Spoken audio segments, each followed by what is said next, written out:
Okay, so I finally got around to doing this video for the PCB that I made for the SNES 2. And what I have done here, and I've showed the video before where Retro RGB sent me a PCB that did RGB restore for Super Nintendo 2 and for the N64. And basically, I had a lot of complaints about it, or I should say some things I thought I could improve on this PCB. And one of them was to restore S-Video and composite sync. Now, obviously, this is not necessary for N64, but it's something that I do a lot for the Super Nintendo 2. So I wanted to do this to make this PCB kind of a all-for-one kind of a thing. And that's exactly what I've come up with. And like the other major thing that I wanted to do was on the back side of the PCB, I wanted to make it to where there was nothing. There is no copper on the bottom side of this PCB except for up here on the multi-out pins. So you can smash this down onto the motherboard down here, like so, and not worry about any of these caps and resistors right here and whatnot. I got a ground bridge right there. I've never seen that before. Anyway, we can smash this PCB down on these components right here, and we won't have to worry about anything shorting out, because there's no ground plane, there's no power plane, there's no traces, there's no vias, there's nothing down there. It's all on the top side. So that came out really well.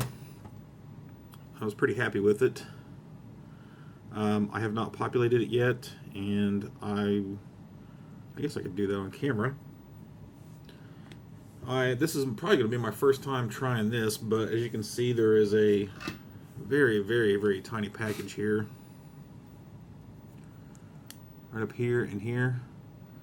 This is a resistor array, a very, very tiny one. And each pair of pads, up and down, is for a 75 ohm resistor. So there's 4 resistors on each of these chips, I guess you would call it. And over here I'm only using 3, and over here I'm only using 2. So probably could have fit 5 resistors of an 0603 variety across there. I wanted to try something different, and I think I may have actually had some reason, maybe for fitting all the traces through here just right. Let's see, we've got composite sync pin coming out and around down here to the composite sync pad. I do not have that amplified or anything, so I hope that's okay. And then the 220 and the 75, let's see, the 0.1 and the 220 caps, and then 275 ohm resistors on the S-Video side. And of course, for the RGB amplifier, I use the 2553, the NCS 2553 chip. And another little trick I did was to not use a through-hole via, or whatever you want to call it, for this pin, which would be composite video on the multi-out. It's just a waste of time and solder to that pin. We've got these other 9 pins here that are soldered down, and we are using, so that'll hold the board just fine. So there's no reason to have that extra one there, and there was no reason to have the other 2 pins over here, which are audio, on this PCB. That just would have made the PCB that much wider, and just cost that much more when we're not doing anything with the audio here. So I guess one of the first things I could do is just test fit that down on there.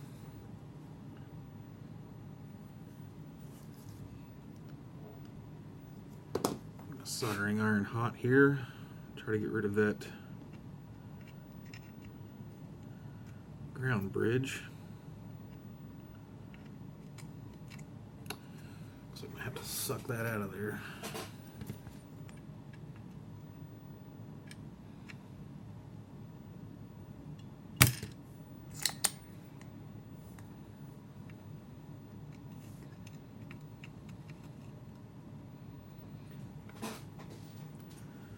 It's not quite unbridged, but it might be enough to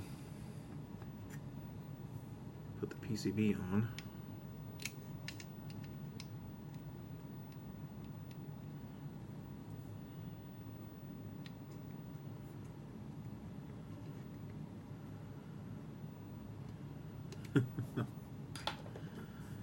Yeah, you can already see a problem here. Looks like the holes that I used to put on the multi-out pins just aren't big enough. And I ran into that problem before with using the Eagle. If you don't set that drill size and the OD, the rendering makes the hole all messed up. And I don't think that's the bridge causing me. I think that's just the pins are wider than those holes. So I've already got a failure here. That's not something I was going to find out by printing it out and cutting my own holes into it. I really should have taken my calipers and come in here and checked the width of those pins. Looks like they're about 31 thou wide on the wider side. Yeah, 18.5 by 30. So I need a drill size on those holes. I'd say 35 or 40 thousandths wide. That might really mess with my traces going in between the holes there though. So I might have to completely redesign this yet again just so I can get that to fit down on there like it was supposed to originally. Well, that's a bit of a setback, unfortunately. Oh well, the show goes on. Well, just because these are prototype PCBs, and only bought 3 of them. Oh, that's not true, I bought 9 of them. Oops. I'm going to go ahead and take a 31 thousandths drill bit. It's in my Starrett pin vise. There you go. There's my Starrett pin vise. I've got like a 31 thou drill bit in there, and I couldn't tell you what number that is, but it's one of the numbered drill bits. I recently bought a new set of numbered drill bits, actually, like that, off eBay for next to nothing. It does not have the diameter on there, it just shows the numbers across the top up here. My camera's not liking me today. You can see the numbers up here. And then you just slide this thing along, maybe, and then this moves across and opens up the top so you can slide the drill bit in and out. A little bit handier, but a lot wider than my old. This is what most people are used to seeing. Numbered drill bit case. Very typical with the fold out thing. It can be kind of a mess, honestly.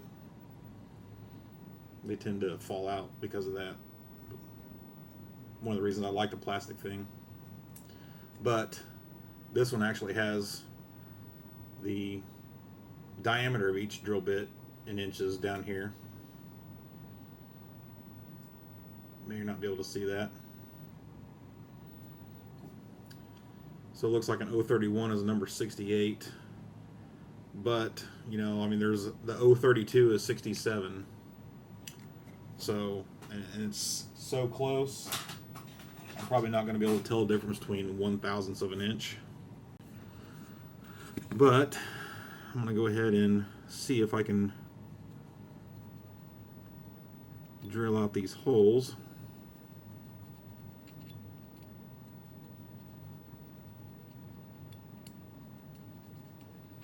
This 31's really not taking out much material.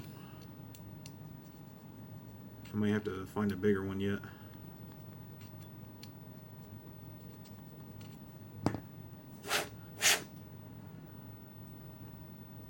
Because I'm not really super worried about breaking the bridge from the top layer to the bottom layer, because there's no traces on the bottom layer. As long as that annular ring is still there that I could solder to and make connection from the pin to the trace, probably still be in business.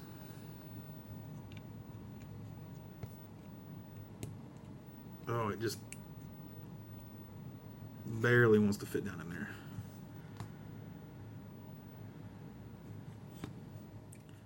Well, that sucks too.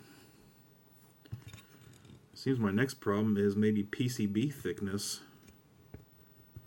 should be lowered, because the pins are not actually coming up through the PCB.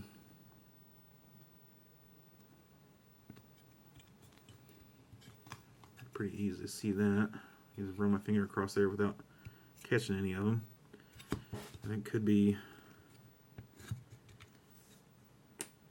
maybe that ground bridge still is messing with me here.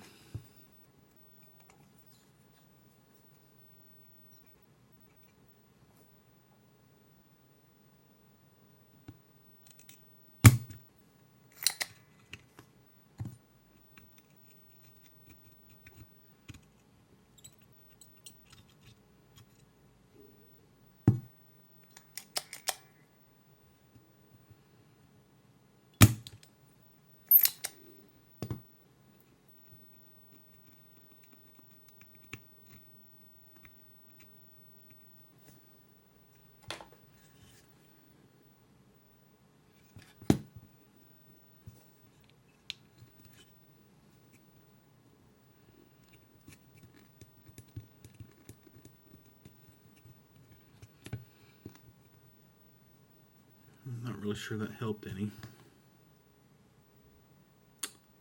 One thing I can see is over here, right there. Was it C47? So my PCB is sitting right on top of that cap, keeping it at an angle. I could potentially redesign the board to not hit that. It'd sit down a little bit more, but I don't think it would gain me a whole lot as far as those pins coming up.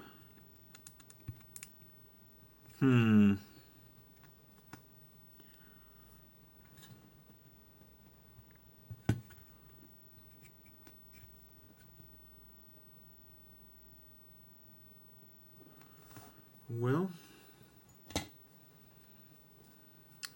could potentially pretty easily populate this PCB after these pins are soldered. I definitely could check to make sure that they are soldered easier with those pads available.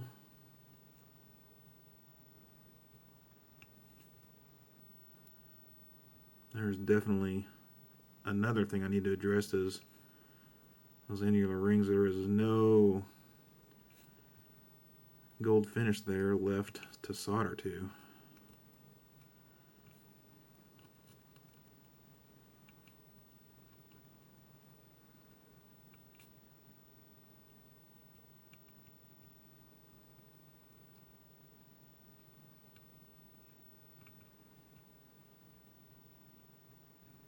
Kind of hoping those vias suck up some of the solder from the multi-out too. Okay. Break out the trusty Radio Shack. I always grab for this one because I can just turn that dial right to continuity test, and I don't have to push another button just so I can hear a beep. Okay, the easiest one to check for here is ground, obviously. Ground is all over the place. And then it comes down to right there. I think that pad and that pad are about the only ground pads on this PCB. Yeah. So that was easy. I might have to break out the SCART cord. I don't know if I can quite hit the multi-out pins from the side. Yeah, maybe. Let's see. I think the first one should be red, which is there. Yeah. And then composite sync. Okay, so looks like I'm hitting everything. I think the next one's ground, right? Yeah. The top side, or the bottom side of the multi-out, and I should be able to hit green. Looks like it's right there, yep. And then blue, right there, yep. And ground again.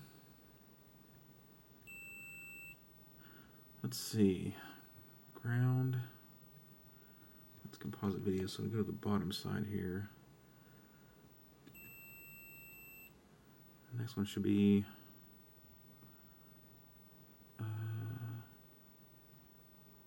chroma, I think.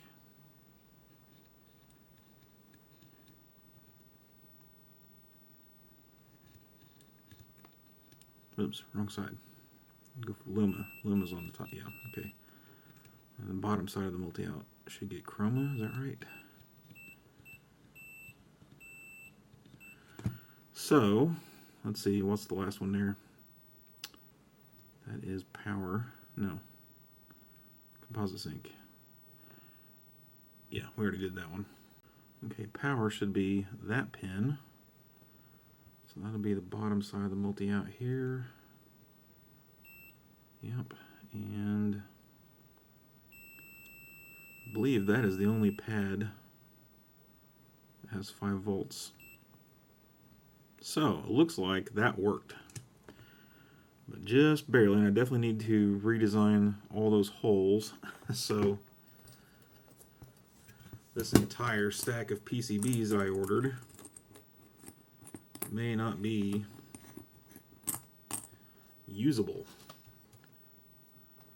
But those are the lessons that you learn, and that's why you don't order tons of PCBs on your first try. These are the N64 boards right here.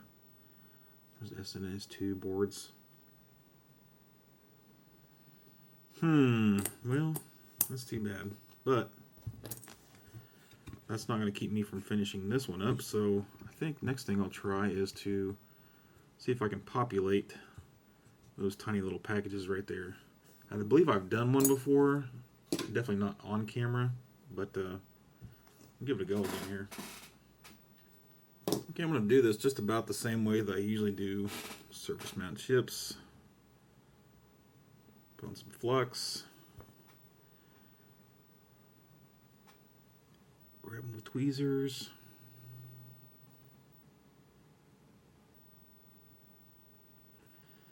Get it lined up, maybe put some more on there. And then add a little extra solder to the tip of my soldering iron. And then just drag solder it.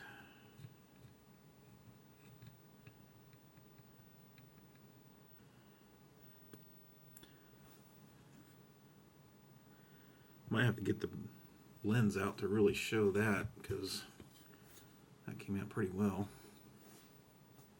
Luckily.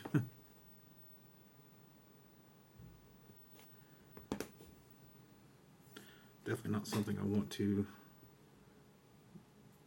do for production.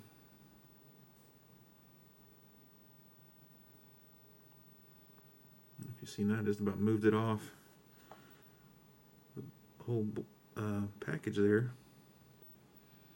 So unfortunately, I got some solder on that pad right there. But I do believe that soldered down okay.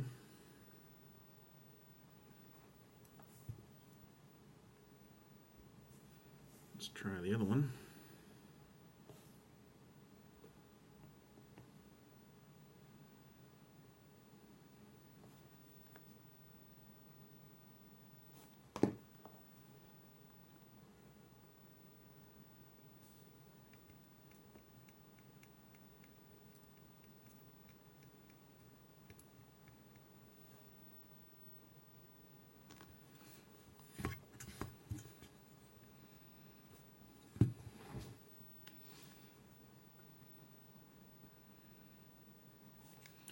Sorry if I'm off center on this camera, but I've got a cracked LCD screen on it, so I'm trying to keep it to where I can see it.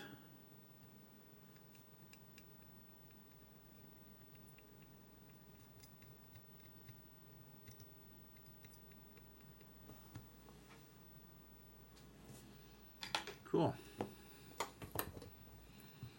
Get my eye loop out here, and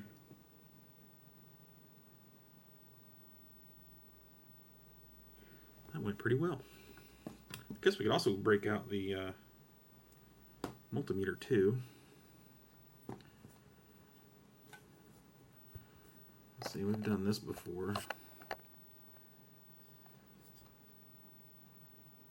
Oh, almost had it. Where'd it go?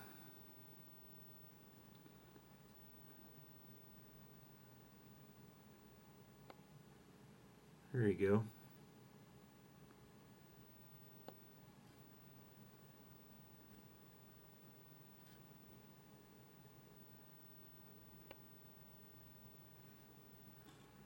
It's a fairly good look at them.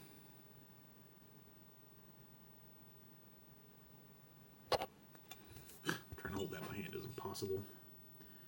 So let's do that. Let's I got the multimeter again.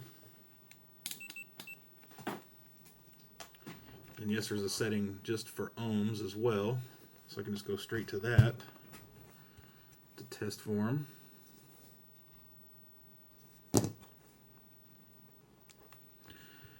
And let's see, red, boom. We're going to set that up where you're going to see it. No, we can't. Let's see, can I get that in frame, both of them? I can't tell. It's right in my broken LCD area. Let's see, green. Does that show all the way on the screen? I can't tell either. And 75 there. And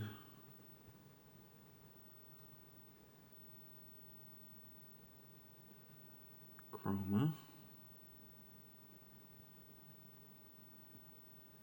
And luma.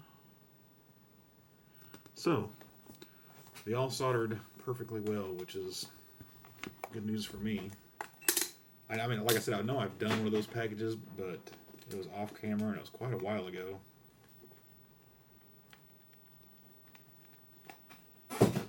And I've recently had somebody ask about the soldering iron that I use, JBC.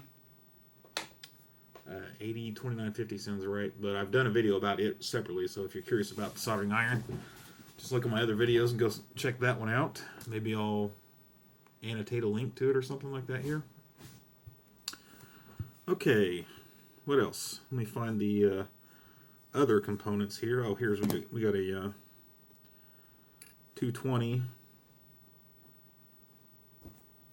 tantalum. Goes right here in this big package.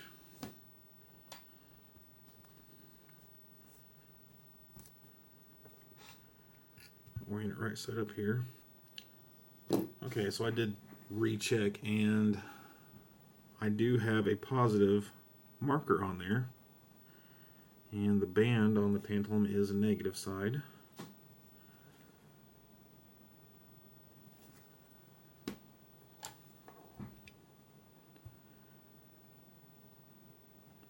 I still don't know if it's the most critical thing ever, but we'll go with what everybody else is saying about it.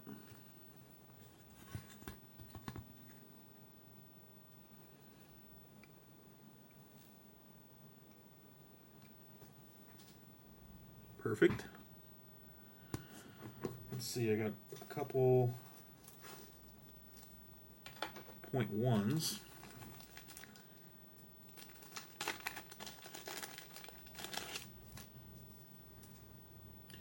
For talk here, you've heard Kevtris talk about the 0.1 microfarad cap, and I do have my own little roll of these.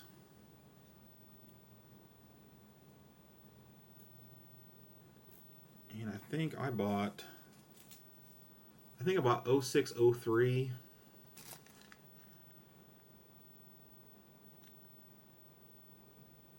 Now this package says 0805, and you gotta be careful what you're ordering too, because I think there's even a couple different sizes of 0805. It had something to do with the actual manufacturer's part number too. But I think I was buying 0603s, but on my PCBs I was actually putting an 0805 footprint package, because it was a lot easier to hand solder that, because there was a lot of extra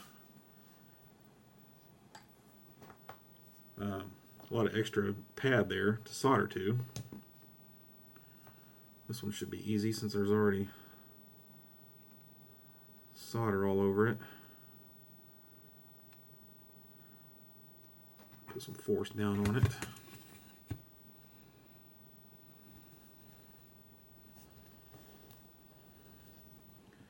See how much extra pad is right there? That was super easy.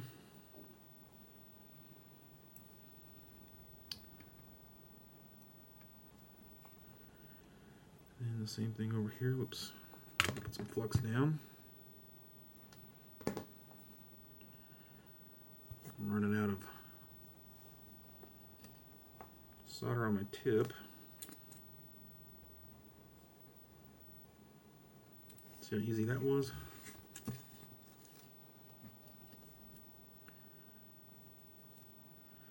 Boom. Now the only thing left as far as components is my 2553, and I'm gonna have to dig that one out. After doing that 75 ohm, this will be a cakewalk for me. Of course, I've done them plenty of times before. Same thing. Throw down flux.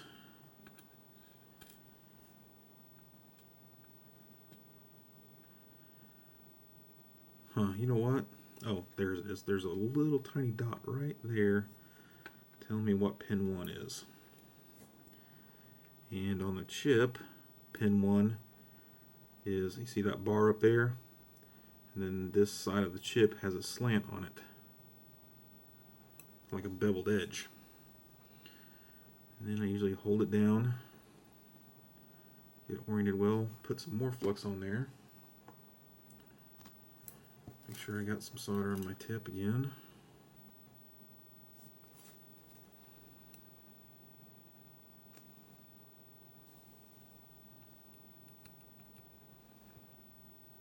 It's really that simple. I'm definitely going to need a new tip soon.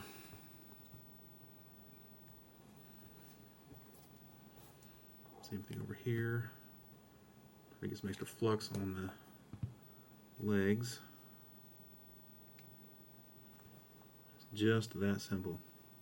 So, now what? Well, now we just run some wires. I like to use my magnet wire.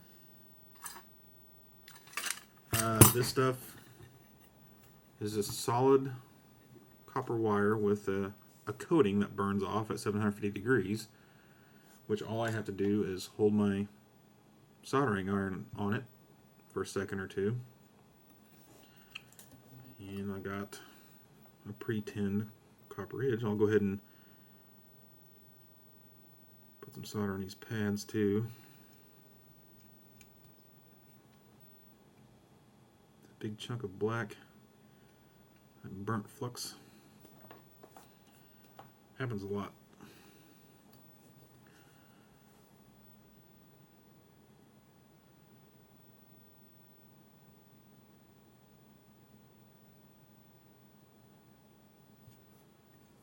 Like that.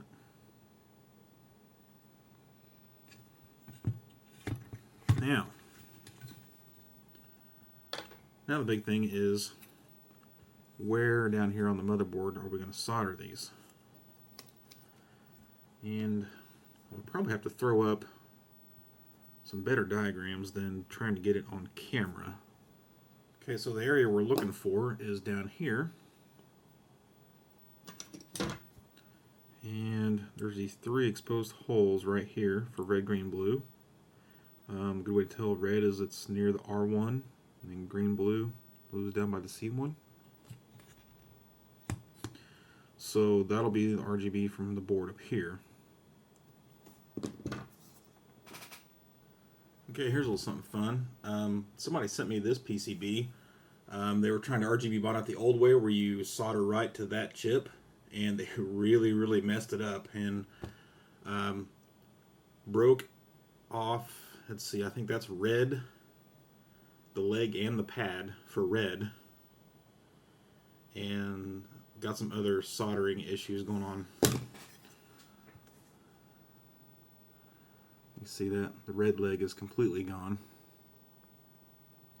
So, one of the easy things we can do is to cut this chip out of here.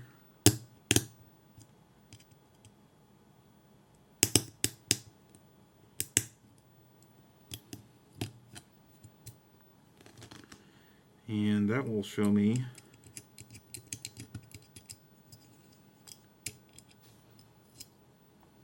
totally lifted a trace there. I don't think it's either one of them that I needed. Unless one of them was composite sync, that could have been. Damn it. Should be pretty easy to tell which one was which there. But it looks like pin 12 doesn't go anywhere. And 13, 14, 15, 16, 17, neither does 17. So the SVideo mod still has to come up here. Okay, composite sync. Composite sync comes off of that chip that I broke off. And goes down to, I think, the far hole. And I can actually trace that back down. Retro RGB has composite sync right here. So if you got your RGB holes here, let's see if you're in frame. If you've got your RGB holes here, down by R1 and C1, then this hole right here is composite sync. And I can run that up here and see that it's actually also up here. So this one is actually easier to solder to though, because there's an actual exposed end of the ring on that hole. So I would definitely go for that one for composite sync. Okay, so I got my tinned magnet wire. Go for red. Now you can just use whatever wire here. Not nearly as important, as long as we can get a good connection.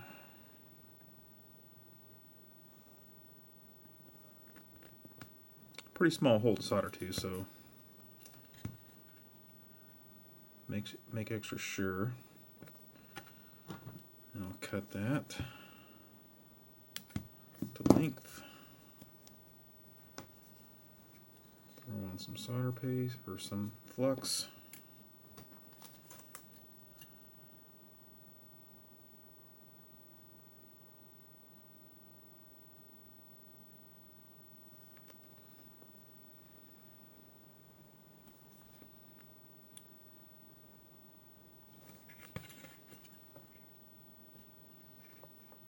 The bad part about this stuff is that since it doesn't have a rubber insulation, it does get quite hot. But it fits in between pins like this really well, and it doesn't. That red cover is an insulation layer, so it's not going to make contact or have any shorts.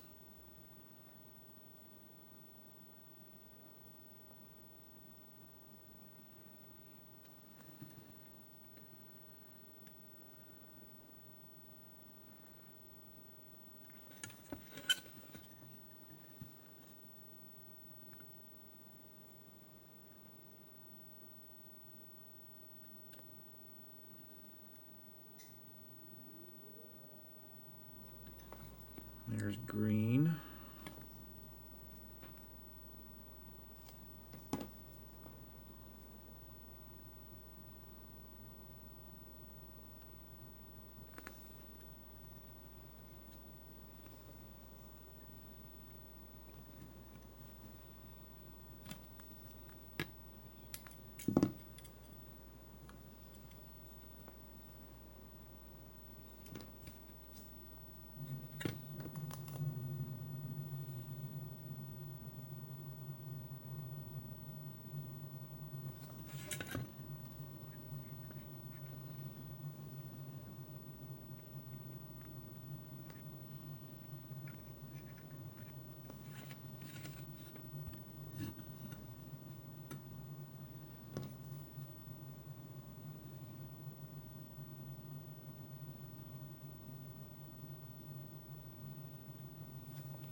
furnace just kicked on, so there's probably gonna be a lot of noise in the video right here, and I can't do much about that. Sorry.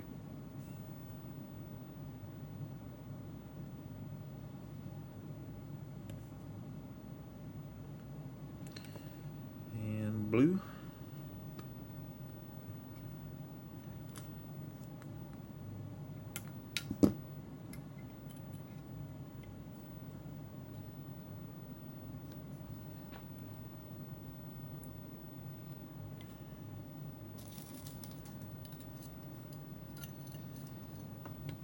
A lot of people recommend Kynar for this kind of stuff, and I don't know if the insulation burns away, but it's solid core copper and the insulation is easy to strip. Would like to get a hold of some sometime and try it out.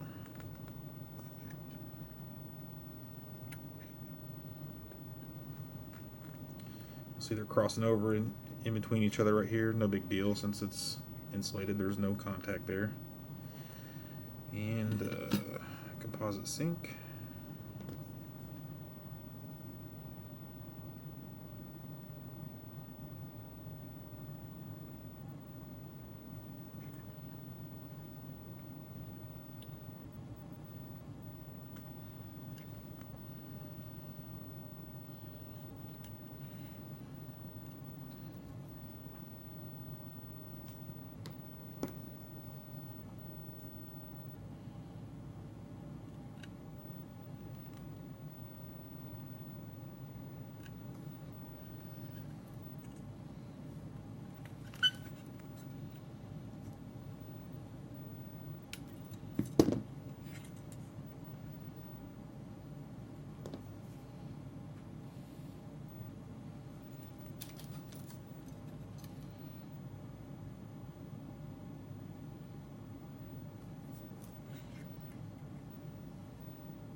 Now,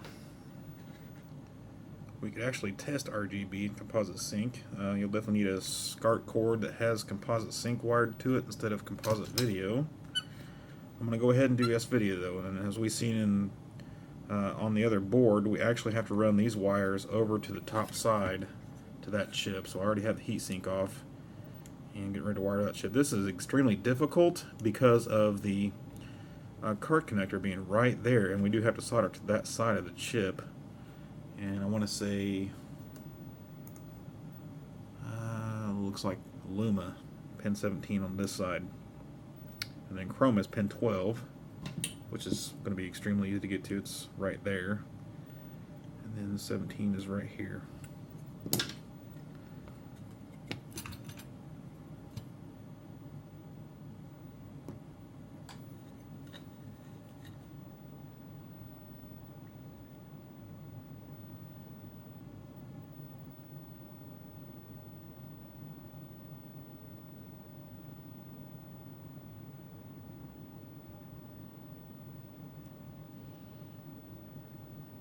Seems to help to scrape away at it sometimes.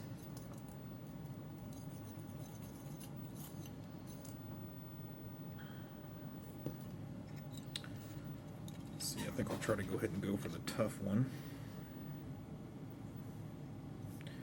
Sometimes I add solder to the pin first, like that. Makes it easier to do this.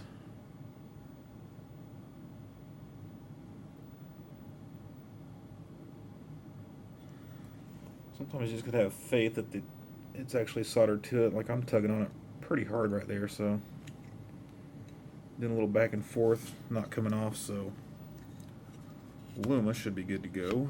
And I'm gonna say that's the screw hole for the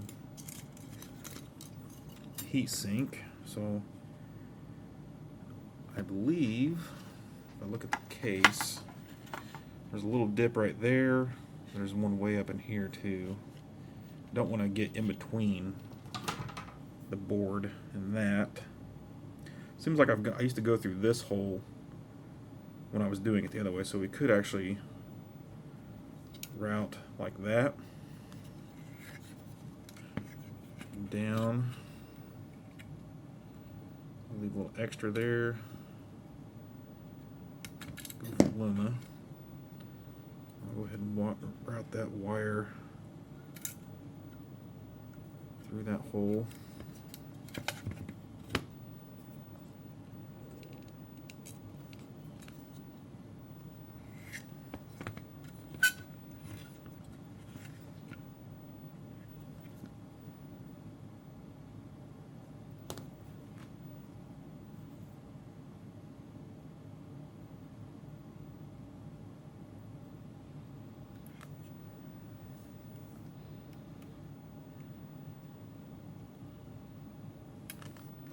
That was a lot of extra. Didn't quite need all that. Oh well. It's not like this stuff is expensive or anything. Okay. This one will be a little easier. Definitely not as easy as wiring up RGB though, so.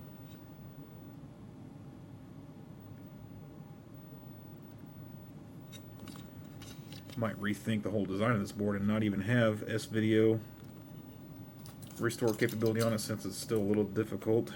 You do have to go to this chip. I don't know, but I was kind of under the impression that we wouldn't have to. Let's see if you can see that.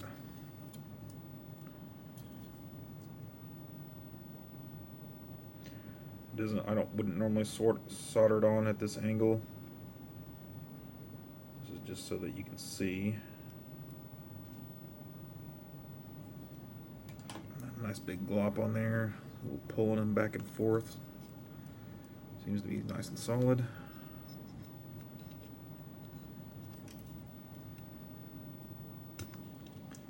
Gotta be where the heatsink comes down, right about there.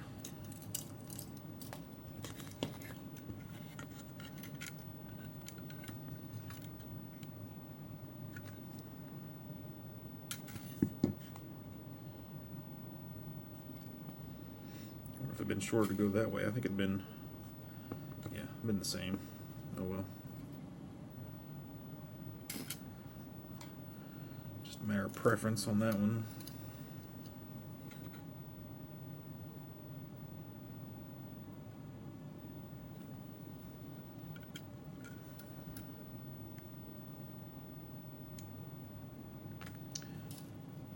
Okay. Oops. I didn't route that through the hole, did I?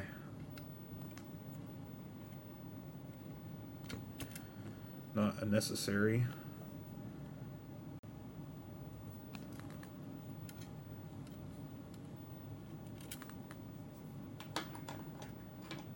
Okay. Now, again, used too much, but that's alright. Now, let's see, let's put the heatsink back on there.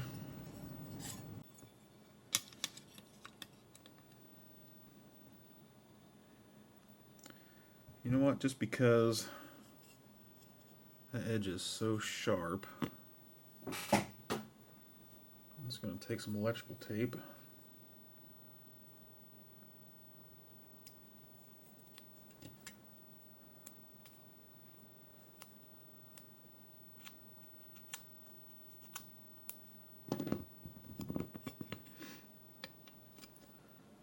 Just put it right.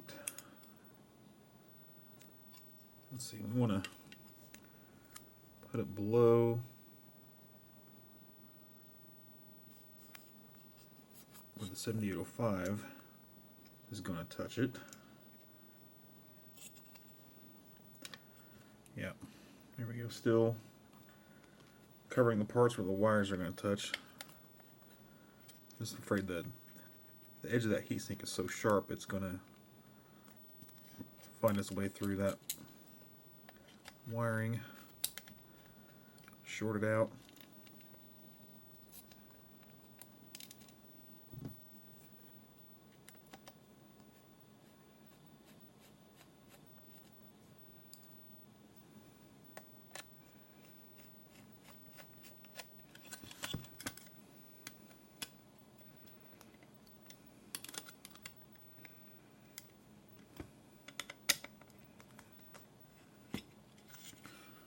You can see we're not in danger of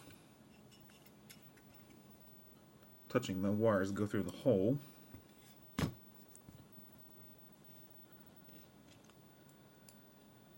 And the one for the heatsink.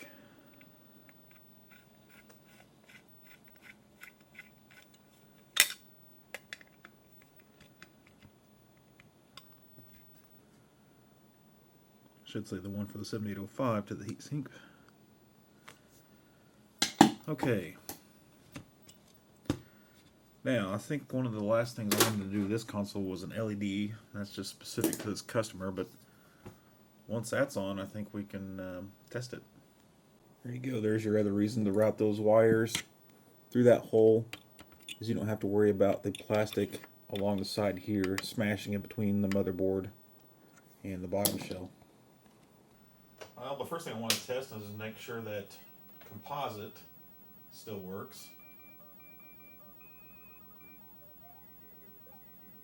Seems to be good.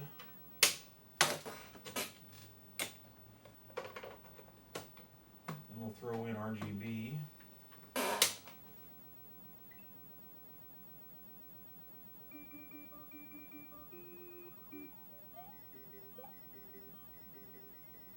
Looks good. Still got the red tinge. I still have not messed with the TV. I also don't think that my SCART cord, I think it's composite video sync. I want to say that I do not have a composite sync SCART cord, RGB SCART cord. So I can't really test for that. But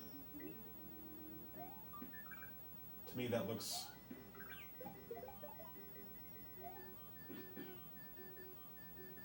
really good to me. Okay, so RGB works. Let's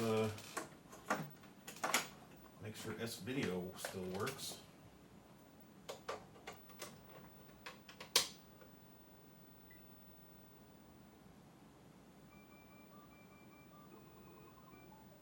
Looks great.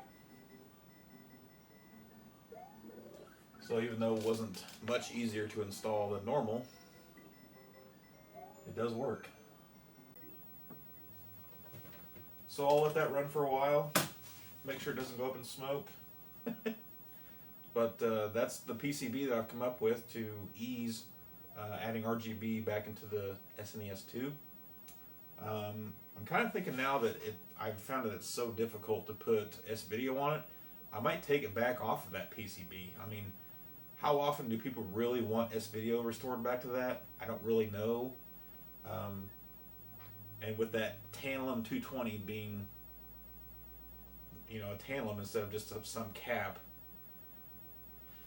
I'm not real sure, as far as like a DIY kit, if it was like a leaded 220, which I guess you could solder the leads down to those pads, but that would make it a little more DIY friendly.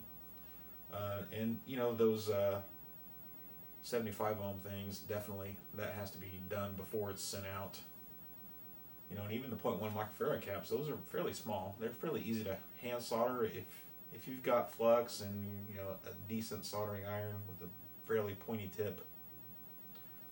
But anyway, definitely will at least redesign it, and I'll talk to Stone Age Gamer about making it available to the public through him. I might still sell some, but only if they're in large quantities. I don't want to do this, hey, I want one, can you send me one? It's not, I can't charge enough for it to make it worth my time. So, there you go.